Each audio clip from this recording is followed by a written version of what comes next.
আসসালামু আলাইকুম রহমতুল্লাহ।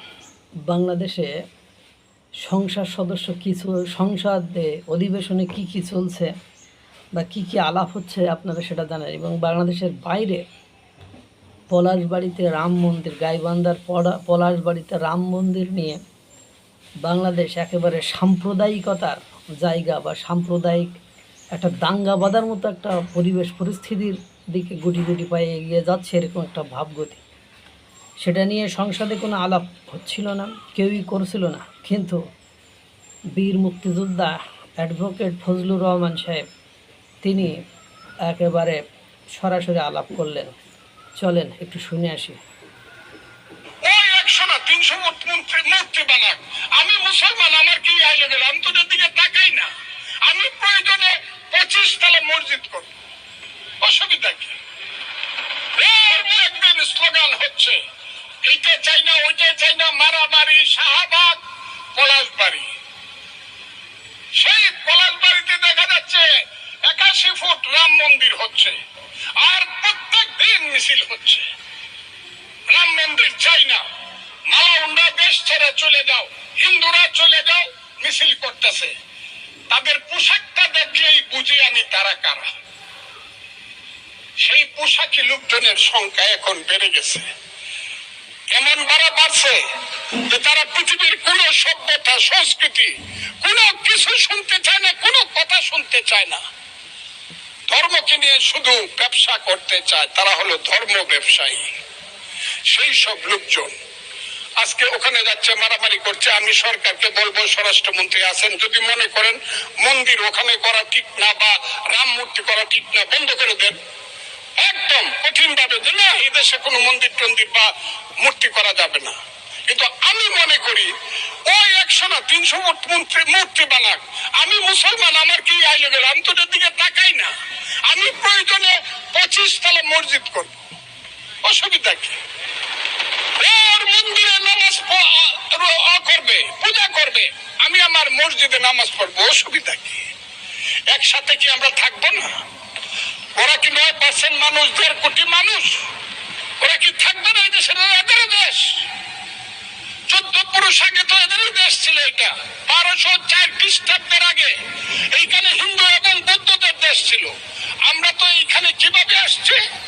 আমরা আসছি হযরত খাজা মাইনুদ্দিন চিশতি রহমাতুল্লাহ আলাইহি, খাজা নিজামুদ্দিন বখতিয়ার খাকি, হযরত শাহজালাল, শাহপরান, কেশুদারাজ, ওই চট্টগ্রামের বাইজিদ বুস্তামি, ওই বাগেরহাটের খান জাহান আলী থেকে ধরে ওলিয়া উলিয়া গাউস কুতুব দরবেশেরাই তো এই দেশে বলছে আছে, শোনো হে মানুষ ভাই, সবার উপরে মানুষ সত্য, তার উপরে নাই, তার নাম হইল সুফিবাদ।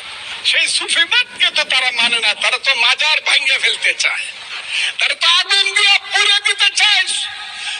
মৌলানা মৌলভী সাহেবদেরকে আমি শ্রদ্ধা করি, কিন্তু পীর সাহেবদের দোষটা কি? যে কুষ্টিয়াতে কুপায় মারলেন কেন? ফরিদপুরে আগুন জ্বালায় মারলেন কেন?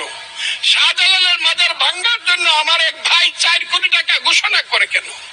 এখানে মাজার থাকবে, আপনি যদি মাজারে ইচ্ছা হয় যাবেন, যাবেন না। আপনি আহলে হাদিস করবেন, করেন। আরেকজন মাননীয় সদস্য, অসংখ্য ধন্যবাদ। ওই একজন সংসদ সদস্য আছে যিনি অসাম্প্রদায়িক চিন্তাভাবনার ক্ষেত্রে কোনো ছাড় দেন না। উনি তো আগে থেকে সুপারহিরো এবং বীর বীর মুক্তিযোদ্ধা। ওনাকে নিয়ে অনেকে কটূক্তি করে, ওনাকে মব সৃষ্টি করে ঝামেলাও পর্যন্ত করতে চেয়েছিল জুলাই গণঅভ্যুত্থানের নেতাকর্মীরা বা জুলাই গণঅভ্যুত্থানের নেতারা, কিন্তু পারে নাই। উনি প্রচুর ভোট পেয়ে নির্বাচিত হয়েছেন। ওনার যে প্রতিদ্বন্দ্বী ছিল ওনার আসনে, ওনার ধারে কাছেও যাইতে পারে নাই উনি। আমি একটা জিনিস খেয়াল করেছি, উনি সবসময় উচিত কথাই বলেন, উচিত যথোচিত জবাবই দেন। তো এখন প্রশ্ন হলো যে ভাই, আপনার ধর্ম আপনি পালন করবেন, হিন্দুরা তাদের ধর্ম পালন করবে। ওই 81 ফুট কেন, 300 ফুট, 3000 ফুট করুক, আপনি তার চেয়ে বড় করেন, এটা কম্পিটিশন করেন। আপনার ধর্ম পালনে যখন সে বাধাগ্রস্ত করবে, তখন তার সাথে আপনি সংঘর্ষে জড়াইতে পারবেন। আপনার ধর্ম পালনে তো সে বাধাগ্রস্ত করেছে না। ইসলাম কখন আপনার মানে জিহাদের কথা বলছে যে আপনার ধর্ম পালনে যদি অন্য কোনো ধর্মের লোক বাধাগ্রস্ত করে, ওর রাম মন্দির করাতে বা ওর রামের মূর্তি করাতে ওরা কি আপনাকে ধর্ম পালনে বাধাগ্রস্ত করেছে? করেছে না তো। তাহলে কেন এই বাড়াবাড়ি বন্ধ করতে হবে। আমাদের অসাম্প্রদায়িক যে মানসিকতা সেখানে আসতে হবে, সবাই মিলেমিশে বসবাস করার চিন্তা ভাবনা করতে হবে। কারণ আপনি আমি যদি মনে করি এদেশের 32% 92% মানুষ মুসলমান, আমাদের মত মতোই সব কিছু চলবে। প্রতিবেশী রাষ্ট্রেও কিন্তু অনেক রাষ্ট্র রয়েছে, নেপাল, সেখানে কিন্তু হিন্দুদের পরিমাণ অনেক বেশি, তারা সংখ্যাগরিষ্ঠ বা হিন্দু। আপনি ভারতে সংখ্যাগরিষ্ঠ হিন্দু। সুতরাং সেসব দেশে যেমন ভারতে 20 কোটি, মোর দ্যান 20 করোড়, 20 কোটির বেশি মুসলমান বসবাস করে। নেপালে মুসলমান বসবাস করে, কিন্তু হিন্দু অধ্যুষিত বা হিন্দু রাষ্ট্র সেটা। এখন আপনাকে আমাকে খেয়াল রাখতে হবে, আপনাকে আমাকে সচেতন হতে হবে যে আপনি আমার দেশের সংখ্যালঘু বা অন্য ধর্মের মানুষের উপর যে নিপীড়ন নির্যাতন চালাবো, তাই কিন্তু গোদের উপর বিস্ফোরা হয়ে ওই সকল ওই ধর্মের লোকগুলো যে সকল রাষ্ট্রে বেশি পরিমাণ রয়েছে তাদের উপর চড়াও হয়ে তাদের উপরে কিন্তু খড়গহস্ত চালাবে।